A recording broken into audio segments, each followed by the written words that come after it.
Hey guys, this morning we stand together at the edge of a brand new day where the sky is painted in soft gold and pink and the air feels crisp and full of promise. The light drifts gently across your room and you wonder, what could God be preparing for you today? Maybe it's a quiet blessing hidden in the ordinary, or maybe it's a challenge that will stretch your faith. Either way, the morning feels like a personal letter from heaven. And you probably won't survive this morning without coffee, or at least a smile. But before you reach for either, pause. So, before you get comfortable, take a moment to like the video and subscribe, but only if you genuinely enjoy what I do here. And while you're here, share in the comments what your morning looks like right now. I'd love to know. Now, take a deep breath. Feel the morning light on your face. And let's begin today's prayer together. As you inhale, you remember how ancient Christians would face east at dawn, longing for Christ's return. While some cultures believed sunrise held mystical power, historians still argue whether early believers did this as ritual or instinct. But either way, here you are, letting dawn fill your spirit with hope, beauty, and God's presence.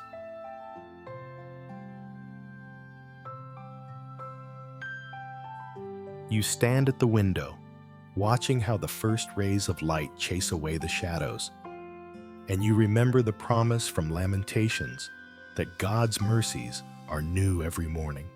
It's as if the Creator of the universe paints the sky each dawn, just to remind you that yesterday's burdens are not today's destiny. You feel the cool air brushing your skin, and in that freshness, hope stirs quietly. Think for a moment about how the early monks in the deserts of Egypt would rise before sunrise to chant psalms, believing that their voices joined creation itself in worship. And here's a quirky fact. Some medieval towns rang bells at dawn, not only to call people to prayer, but also to ward off what they thought were lurking night spirits. Historians still argue whether that practice was more superstition than devotion. Yet the sound of bells echoing at sunrise still feels sacred in our imagination.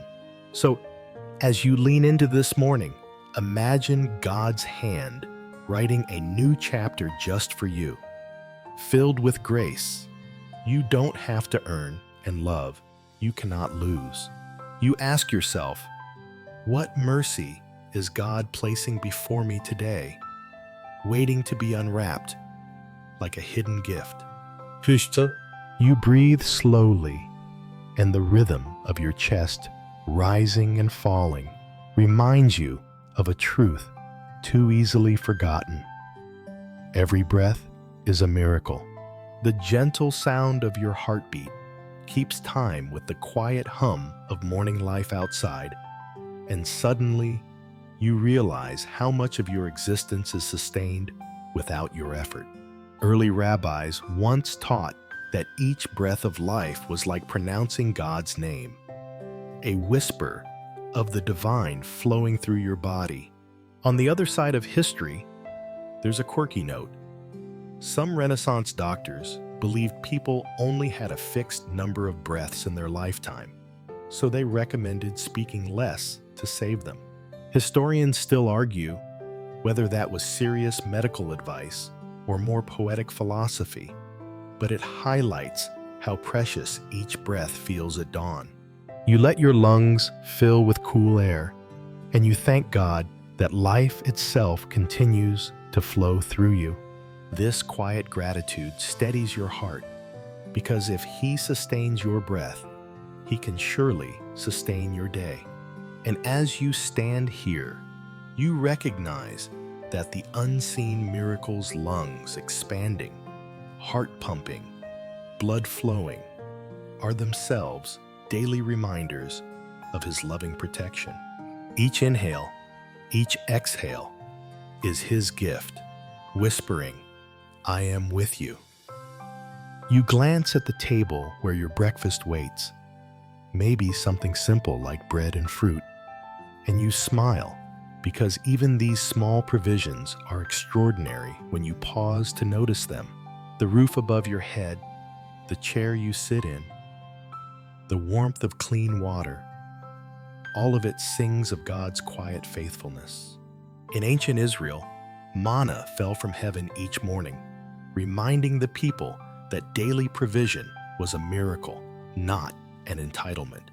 And here's a quirky detail. Victorian families sometimes prayed after meals instead of before, believing gratitude was best expressed once they knew the food was safe and satisfying. Historians still argue whether this was cultural caution or genuine theology, but it shows how deeply people tied food to faith. As you sip your drink, you recognize how God's hand still prepares the table for you today. Every bite nourishes not just your body, but also your trust that He provides enough for this very moment. You don't need tomorrow's feast.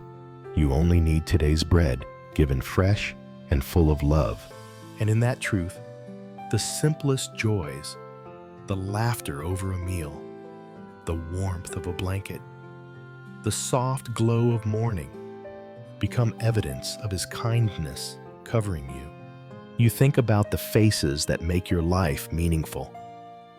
Family, friends, even those who have tested your patience, and gratitude rises like sunlight warming the room.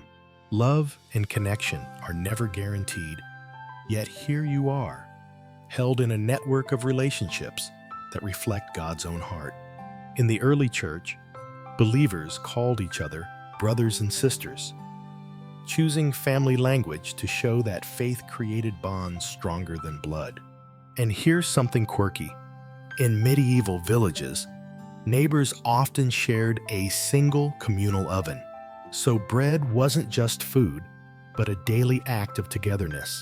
Historians still argue whether this practice strengthened community or bred rivalry, but it shows how daily life was always tied to fellowship. You remember those who encourage you, and perhaps even those who challenge you, and you whisper thanks that God weaves every connection into the tapestry of your growth. Gratitude shifts the way you see them, not as interruptions, but as gifts, shaping your heart in ways comfort never could. As the morning brightens, you feel God's love in the laughter of a friend, the hug of a child, even in the forgiveness exchanged after conflict. These relationships, imperfect yet precious, are whispers of His everlasting companionship. You turn your mind toward the hours ahead, the work waiting for you, and suddenly it feels lighter when you see it not as duty, but as worship. Whether you type at a desk, guide children, build with your hands, or care for someone in need, every task can become an altar where your effort rises like incense before God. The Benedictine monks in the 6th century lived by the rule ora et labora, pray and work, believing both were sacred offerings. Here's a quirky glimpse. In some medieval monasteries, scribes doodled playful drawings of animals in the margins of holy manuscripts, mixing devotion with a surprising spark of humor. Historians still argue whether those sketches were private jokes or spiritual symbols, but they remind us that even holy work can carry joy. You pause, and the morning light seems to fall differently on your responsibilities, not as heavy shadows, but as opportunities to serve. Your hands, your voice, your attention, these are tools of love. So you begin to pray quietly that God would turn even the most ordinary tasks into acts of grace. And as you imagine the day unfolding, you feel gratitude for the privilege of purpose, for work that connects you to Him. You step outside, or maybe just crack open a window, and the world greets you with a symphony of creation.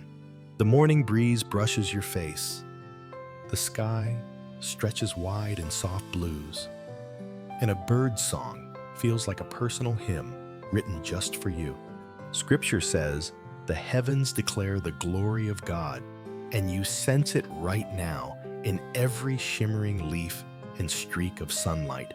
In the 4th century, Saint Basil preached that the beauty of creation was a book in itself, teaching us about God's majesty without a single written word.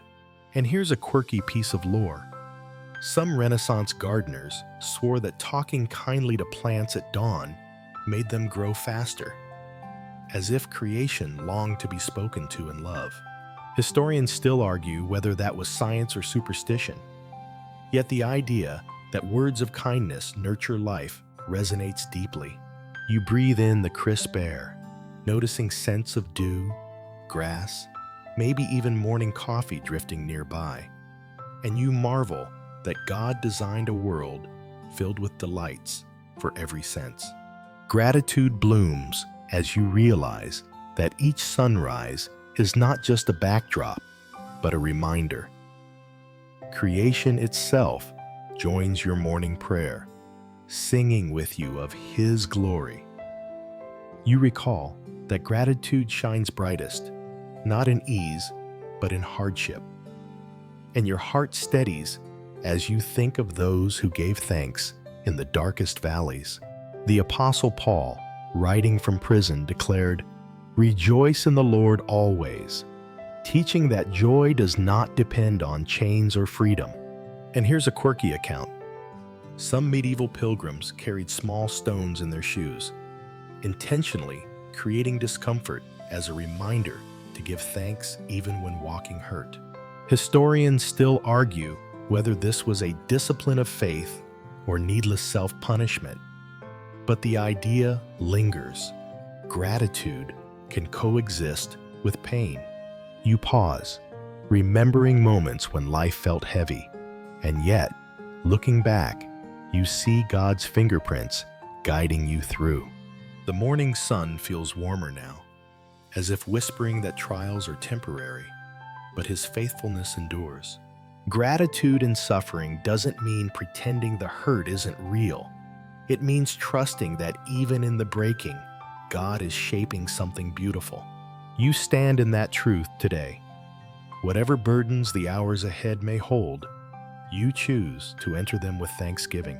And with that choice, peace flows like light through the cracks, transforming hardship into a canvas where God paints resilience and quiet joy. You feel the weight of yesterday's mistakes begin to lift as you remember that each morning carries the promise of forgiveness. God's mercy doesn't keep score. It offers fresh starts, like dew, renewing the earth. The early church fathers often describe baptism as not only a past event, but a daily renewal, a chance to rise each morning as if washed again. And here's a quirky fact. In the 18th century, some believers carried small white stones in their pockets, symbols of the new name promised in Revelation, reminding them of a fresh identity.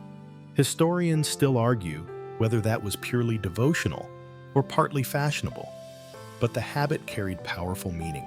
As you open your heart in gratitude, you realize forgiveness is not just about your past being erased, but also about your future being opened.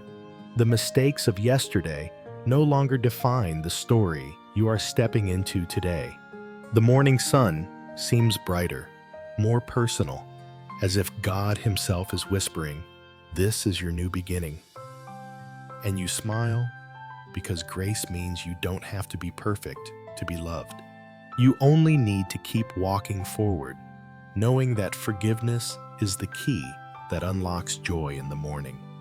You pause for a moment, noticing how the world around you already hums with busyness, traffic starting, phones buzzing, news headlines shouting. Yet here in the stillness of morning, you sense a peace that is not fragile, but steady, flowing from God's presence. Jesus once told his disciples, "My peace I give you," a gift that cannot be stolen by noise or chaos. Early Quakers believed that true worship was found in silence, listening for the still small voice of God. And here's a quirky note.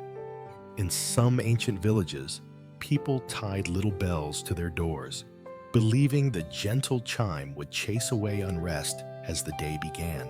Historians still argue whether that was symbolic protection or simply tradition, but the image of sound calming the spirit remains powerful. As you breathe slowly, peace settles deeper, wrapping around your heart like a warm blanket. Gratitude grows as you realize you don't need the world to calm down in order for your soul to rest. God's peace is stronger than the noise, brighter than the anxiety, nearer than the storm. And as the morning light spreads, you feel certain you can walk into the day carrying this calm because He goes with you. You glance at the books on your shelf, the news at your fingertips, the quiet thoughts weaving in your mind, and you realize how blessed you are to keep learning. Every morning offers you not only new mercies, but also new discoveries. In the Middle Ages, monasteries preserved knowledge by copying texts by hand, believing study was a sacred act of devotion. And here's a quirky detail. Some monks added little doodles of cats in the margins, proof that even in solemn study, curiosity had playful companions. Historians still argue whether those drawings were distractions or deliberate symbols of attentiveness.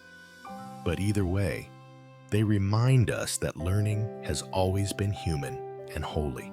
You thank God for a mind that can question, explore, and grow. Gratitude swells as you consider that even confusion or doubt can become pathways to deeper faith. The morning light slants across your space, illuminating not just what you already know, but the vast horizon still waiting for you. With each sunrise, God invites you to see more, understand more, and discover more of His wisdom woven into the world. And as you step into today, you carry that childlike wonder, grateful for the gift of learning. You think of the people who surround you beyond your family, neighbors waving, workers keeping the city alive, strangers whose kindness brightens an ordinary morning. Gratitude rises as you see how community is not an accident, but a design, each person reflecting a fragment of God's love. In the book of Acts, the early believers shared meals and possessions so deeply that outsiders marveled at their unity. And here's a quirky tradition. In some medieval towns, residents placed small benches outside their doors at dawn so travelers could rest, a quiet invitation of hospitality. Historians still argue whether this was charity or custom, but the gesture speaks of hearts open to others. You notice how your own community, whether bustling streets, quiet neighborhoods, or even online spaces, shapes your day in ways you rarely pause to thank God for. Each face, each smile, each unseen hand keeping life moving is a reminder of His providence. As the morning sun spreads across rooftops and sidewalks, you pray that your gratitude turns outward so that kindness flows from you to others. And in this awareness, you sense God weaving you into a larger story, one where every act of care becomes a thread of His kingdom. You lift your gaze beyond the morning horizon and sense that today is not the whole story. Eternity stretches before you like a sky without end. Gratitude deepens as you remember that the struggles and joys of this day are framed by the promise of heaven. The early Christians often greeted each other with the phrase, Maranatha, come, Lord, anchoring their mornings in the hope of Christ's return. And here's a quirky fact. In the 17th century, some Puritan families set an empty chair at breakfast to symbolize readiness for Christ's presence at the table. Historians still argue whether this was widespread practice or isolated devotion, but the imagery lingers powerfully. You let your mind rest in the assurance that this life is but a prelude and that the best is yet to come. The sunrise you see now is only a shadow of the eternal light waiting for you in God's presence.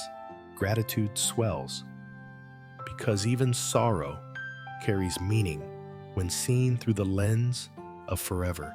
You smile softly, knowing your mornings are not just about coffee, work, or tasks. They are rehearsals for the eternal dawn, when every tear will be wiped away and joy will never fade.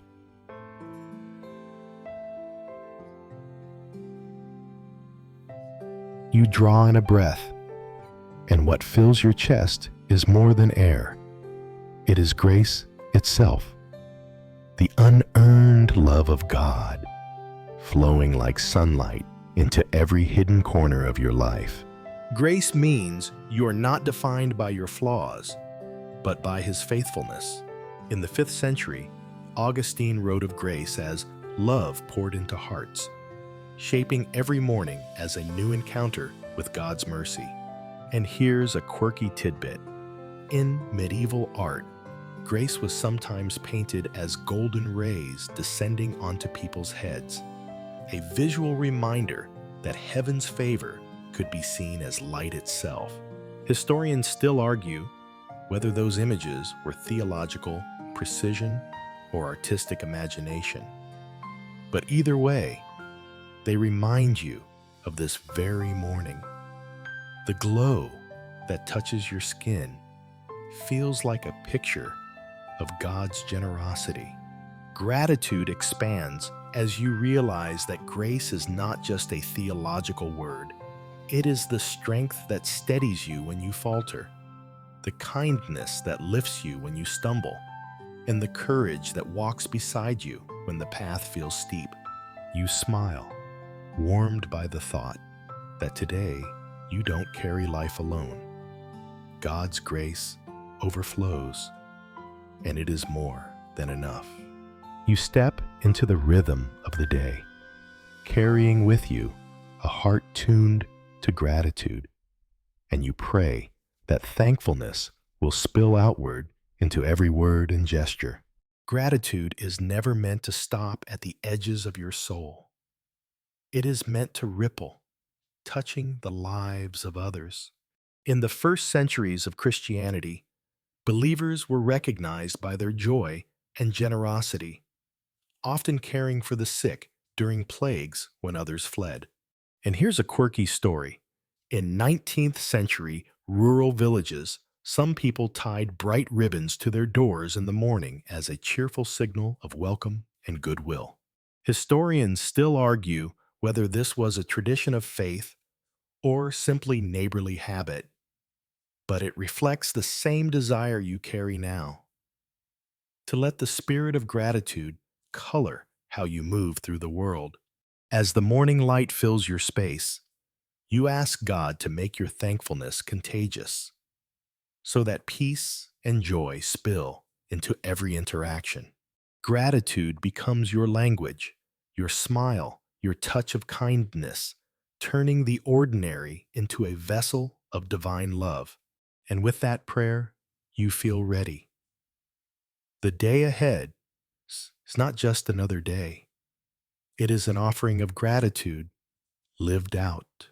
And now, as the morning settles more gently around you, let your spirit slow.